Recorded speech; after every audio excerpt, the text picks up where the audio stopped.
I've made this little game where every key I type at work helps this little companion write a book. When the book is finished, I can publish it, put it on my bookshelf, and sell it in my own little bookstore. I started building it because last year I was making games full-time. At the end of each day, I close Unity, look at my Steam library, and realize I was too tired to start another game. I spent all day making games, but somehow had no time left to play them. So I started looking for games I could enjoy while I worked, and that led me to desktop companion games.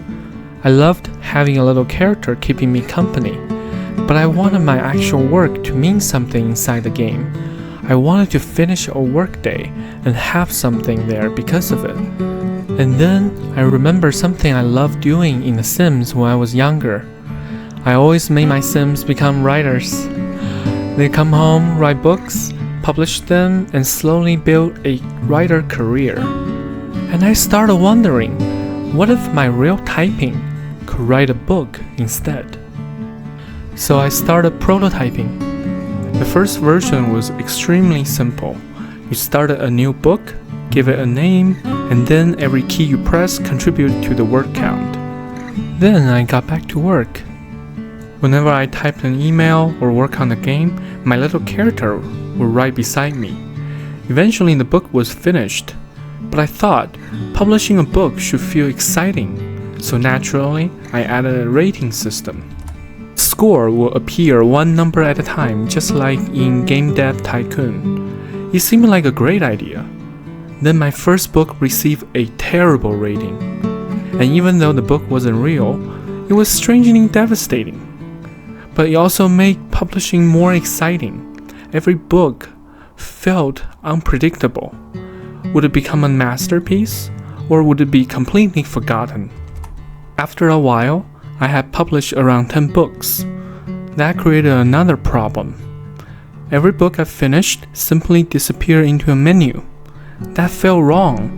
Those books represent hours of my real life, and clearly I have put a lot of thought into naming them. I wanted to see them, so I built a bookshelf.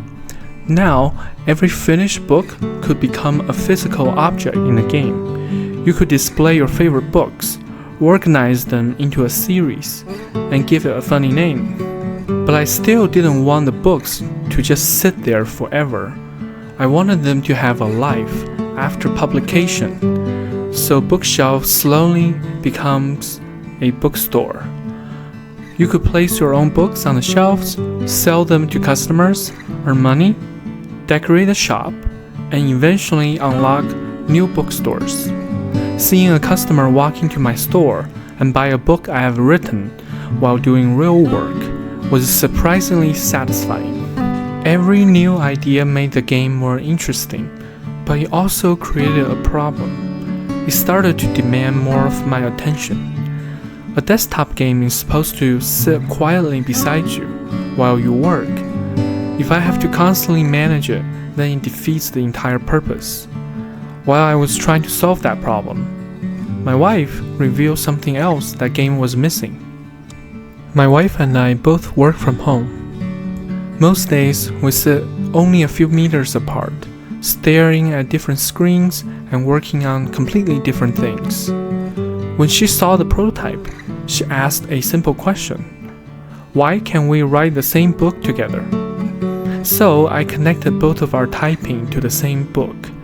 Every time either of us typed, the shared word count increased.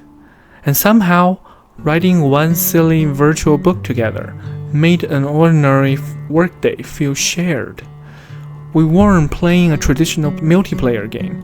We were still doing our own work, but our little characters were working together. So we invited some friends to join us. Soon, everyone was comparing book ratings, giving their books ridiculous names, and selling each other's books. Working from home suddenly felt a little less lonely. The project kept getting bigger, but every time we added something, I had to return to the same question. How do you make a game deeper without making it distracting? Eventually, we gave ourselves one rule. The game will reward your attention, but never demand it. Every feature had to pass that test. If it interrupted your work, we changed it or cut it. That rule shaped the game we have today. We made Idle Bookstore because work can sometimes feel repetitive. Studying can feel lonely. And after spending hours typing, it can feel as though there is nothing tangible to show for that time. But maybe a tiny companion, a growing bookstore, and a shelf filled with books can make those same hours feel a little more meaningful. The free demo of Idle Bookstore is available now. Give your next assignment, report, study session, or workday a book title. Start typing and see what you publish.